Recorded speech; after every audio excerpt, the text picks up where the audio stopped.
আমরা এই উদ্যোগের বিরুদ্ধে আমরা আজকের এই মানববন্ধনের আয়োজন করেছি। কুষ্টিয়ার অনেকগুলো সাংস্কৃতিক সংগঠন মিলিত হয়েই আমরা এই আয়োজন করেছি।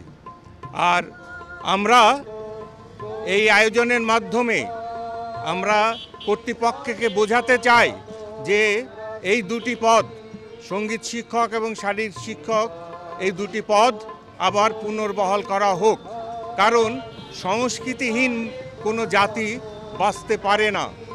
এই বিষয়টি আমাদেরকে অবশ্যই মনে রাখতে হবে। তো নতুন এবং ফিরে আসা গ্রাহকদের জন্য নগদে চলছে ক্যাশব্যাক সহ প্রতিদিন হাজারো উপহার জেতার সুযোগ। হবে আশা আর ফেরা, সারপ্রাইজ সেরা।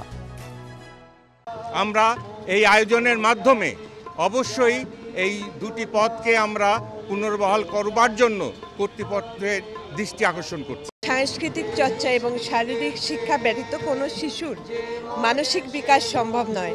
তাই প্রাথমিক বিদ্যালয়ে যে এই দুটি শিক্ষকের পদ বাতিল করা হয়েছে, আমরা চাই এটা আবার পুনর্ভাবে নিয়োগ দেওয়া হোক, এই পদগুলো আবার পুনর্বহাল করা হোক। প্রাথমিক শিক্ষা ব্যবস্থা থেকে যে সঙ্গীত এবং নৃত্যকলা, শরীরচর্চা তুলে দেওয়া হচ্ছে, তার বিরুদ্ধে আমাদের অবস্থান।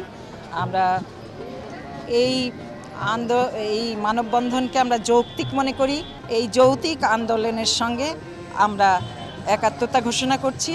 আমরা তীব্র প্রতিবাদ করি এই অধ্যাদেশের বিরুদ্ধে এবং সোচ্চার হয়েছি। আমরা রাজপথে নেমেছি, মানববন্ধন করছি। আমরা অবশ্যই চাই এই অধ্যাদেশ বাতিল হবে এবং স্কুল পর্যায়ে সঙ্গীত শিক্ষক এবং শারীরিক কসরত যে শিক্ষক, এই শিক্ষক দুজনকে আবার নিয়োগ পুনর্বহাল করা হোক।